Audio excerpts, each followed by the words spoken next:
You're listening to the Ask Drone U podcast. You ask, we answer your drone questions. Whether you're here to turn your passion into profit or you simply fly for fun.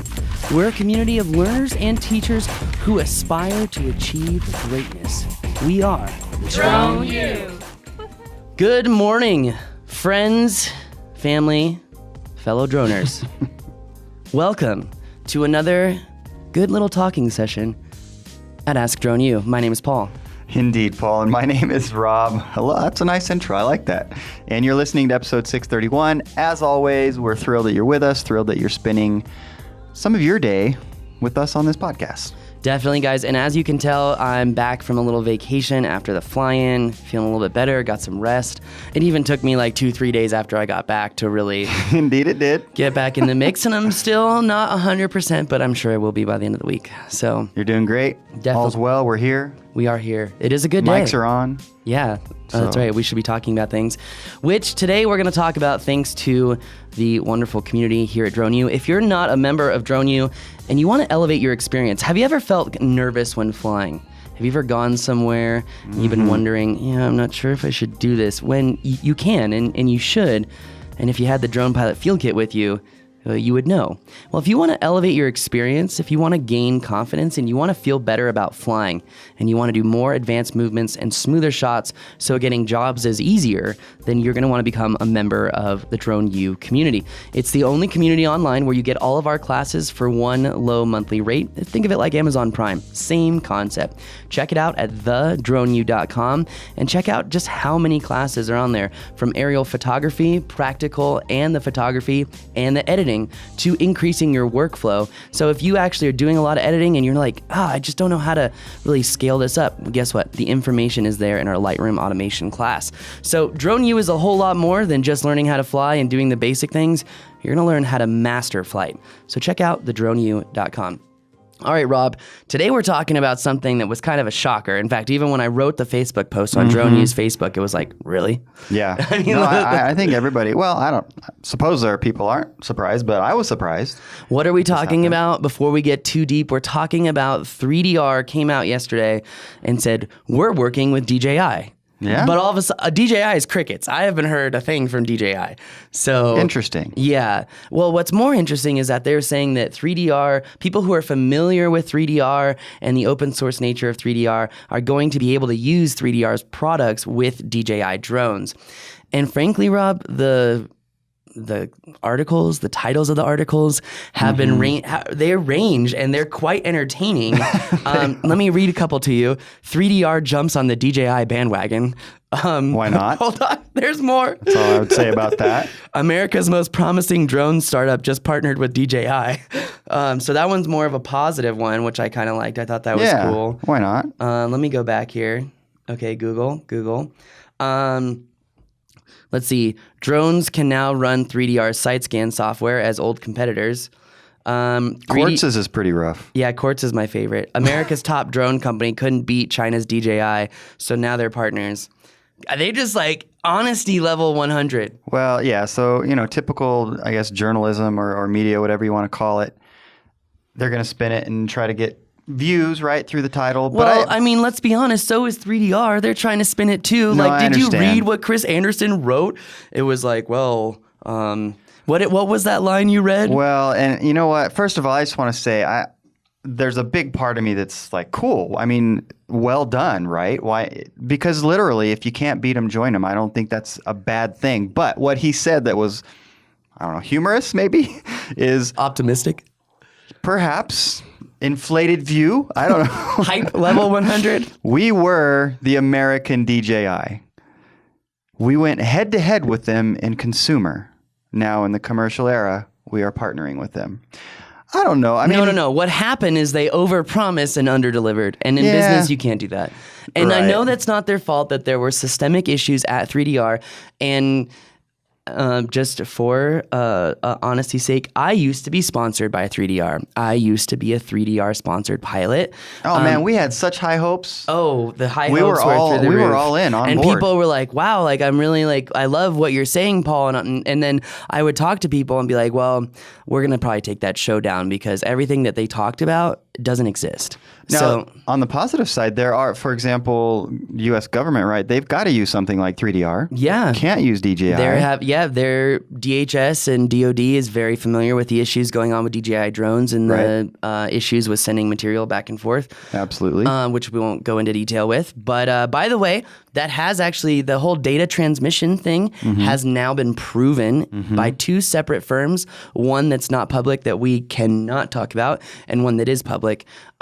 So yes, there is a competitive advantage for 3DR, Yeah, right. but I do have skepticism based off of the missions that I have been going on this year, which may surprise you. I've been doing mapping missions. Yeah, something that we might have never expected to hear come out of your mouth. Let's just say no one's mapped a donut, and we were the first ones to do it. So Pix4D, if you're listening, we got something to show you. So, and It's cool. Yeah, it is really cool. So after going through mapping a donut and realizing that you cannot just map things from a top, and you cannot just use orbits, like you have to use very specific orbits, very specific obliques, at specific angles, at specific times of the day. And if you map something and it's not at the right time of day, and your project is so big that you can't map the whole thing in one day, you have to take it into sections so you get the same light. So if Monday I map left field, and I need to get the same light so that my mapping software will actually aggregate the photos together, I've got to go back on Tuesday at the same time and do first baseline. You know what I mean? Like, there are so many nuances to doing really good mapping. It's unbelievable, which is where my skepticism comes from with 3DR. So two things. 3DR says SiteScan is now available for DJI drones. What SiteScan is supposed to do is mapping with cloud processing, but also allowing that data to be viewable as a visualization, but also for that data to be accessible through multiple teams in a company. So if you have someone like, for example, let's take our student Joel Frazier, who's the pilot for Bradbury STAM, huge construction firm in the Southwest. And Bradbury STAM does all the colleges, UNM, CNM, the Isotope Stadium, all those. So to give you an example, it would be maybe good for them because he could go around and map different stuff and do this. Here's where I have my doubts. I learned in this last couple mapping projects that Pix4D Cloud is nowhere near as capable as Pix4D software. Which makes sense. It does make sense because they're trying to, give people an easy way to map stuff. But when you can't control variables on the back end and you can't do certain, how do I say this? Processing of photos in the back end and setting certain, how do I say this? Certain variables to get I don't want to give away my bread and butter for how we just figured out how to do this thing that no one's done before. So all I got to say is I have my doubts in their ability to create a cloud processing system that gives enough variables that someone could actually tweak everything for their map, all their aggregate data, to actually get a working model out of it. Because one of the issues of Pix4D Cloud is you can send up a lot of photos, but it doesn't tell you which photos are good, which are bad. It just puts them all together. Well, and so I guess the question I would have, kind of going back at you, because what you created, what you guys did over the last 3 weeks or whatever is it's the upper echelon of that kind of data, right? In terms of its usefulness and the benefits that the client can get from it. But can something like this still be useful for a construction company to do the kind of measurements of progress of a project like they're talking about? Well, so I think it could actually be useful if they have some sort of way. And by the way, we have not used, I'm just going to say this right now, we have not used SiteScan. We have a demo into 3DR because I don't want to sit here and talk a bunch of crap about them. I want to try the product. And the reason I'm saying, or the reason the title of the podcast, 3DR, DJI, should you care? Really, it's up to you. Should you care? And I'm telling you, based off of what we've learned in creating these advanced maps at levels of detail people haven't seen before, and struggling through that process over the last month and a half before the fly-in, and learning everything that affects mapping, I have my doubts. Right. And all I'm saying is, if they've answered these specific issues, it could be very useful. And it could be a great marriage. It could that be software with the kind of hardware DJI puts out. It could be a great marriage, but I also think DJI is now going to look at this and say, okay, so you want to use our drones, but on the 3DR site, it says use the Solo with the Sony RC10 camera, which is pretty much an Alpha 6000 lens, like the 16 to 50 lens with that APS-C sensor. They're saying use that to get, more accurate detail and whatnot. And then later on, they say teams will be able to use different cameras or their preferred drone on different jobs, and those jobs will still be able to be viewable by construction sites. There's a problem with that. If you're a deep level mapper, then you can understand that, okay, if you use one drone for one job and use one drone for another job, that's probably okay. But if you mix drones between jobs, meaning you use a Phantom 4 Pro and an Inspire 2, most people will be like, well, why is that a problem? That's the same camera. No, it's not. It has a different field of view. And the thing about it is minute differences can make huge differences. Huge differences in accuracy and mapping. Yeah, it's unreal. Right. And just because I haven't talked about mapping before doesn't mean I'm ignorant to how it works. Well, especially now. Yeah, especially now. So we talk all the time about at Drone U, we teach on experience. Yep. And anyways, so here's some more experience. Well, no, it's work. funny because we competed with 4 other companies, and here's what's fascinating. 2 of them are ex-members, so they're not members anymore. And what's really fascinating is that I learned that all 4 other companies and groups, 2 of them are very legit, did not get the airspace authorizations to fly these stadiums. So we were the only ones who did. Yeah, and that's fascinating. That's interesting, and without knowing the facts and all that, I don't want to comment on that, but it's I'm also glad we did. Well, it's also Well done. fascinating because one of those competitors was joking about us and saying that we're all about cinematic moves and whatnot. It's gonna happen. I love it when people It's doubt all me. good. No, I love it when people doubt me, Rob, because it Yeah. makes me work harder than I ever have before. Yeah. And Michelle Obama just said yesterday, she was just like, when someone doubted me, I worked the hardest I've ever worked in my life, and Right. proving them wrong was the most vindictive thing I could have done, and I enjoyed every second of it. And I'm just like, you go, girl. I feel you. Politics aside, like, you want that mentality. Yeah, So- totally. Anyway, and by the way, we won't be talking about politics anymore on this show at all. But I just want to say that I'm excited to see what 3DR is doing. I'm excited to give it a test. I'm excited to give it a shot. I do have skepticism because of marketing lines like what I'm about to read. Elevate your business with SiteScan license without hardware. SiteScan app and 3DR Cloud offers one-click data collection, processing, and analytics into the Autodesk tools you use every day.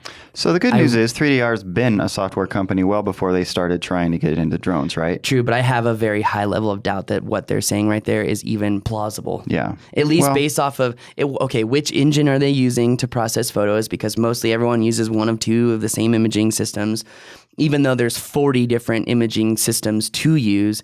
And so is this imaging system focused on making more beautiful models or more accurate models? Because those are like some of the differences between PhotoScan versus Pix4D. Do I want to make a nice, beautiful model to show my clients, or do I want to make a really accurate 3D point cloud where they're actually going to take trigonomic measurements? Yes. Anyway, We want both, you see right? how level we can go super deep. Yeah. into Yeah, this. absolutely. So, and Absolutely. we're actually filming our advanced mapping course next week. So give it a month or 2, and she'll be out. And this is actually just falling in line with and again, giving 3DR credit, we'll see what happens here, but they've kind of been on the enterprise software construction mapping, more of the industrial stuff for a while. I mean, they moved into that as they realized the Solo wasn't going to work. And so they, you got to give them some credit for thinking ahead in that sense. Yeah. And if they have that whole being doubted attitude, I don't know, maybe they're going to listen to this, and I don't think they need to listen to this, be motivated. Well, but hey, if they listen to it and they address these issues, then they're going to be ahead of the pack. Yeah. Because here's the next thing they say. Capture aerial data with a mobile app, a cloud-connected mobile app for autonomous inspections, scans, and surveys that creates 2D maps and 3D models. That's nothing new. There's 30 different apps right there. Like here, Pix4D Mapper, Drone Deploy, Ground Station Pro, Maps Made Easy, and keep going. Yeah. Well, maybe they'll figure out a way to be the best at it. And by the way, there are really subtle differences between those applications that makes one of those four that I just mentioned much more valuable than all the others. And it's probably not the one you're thinking.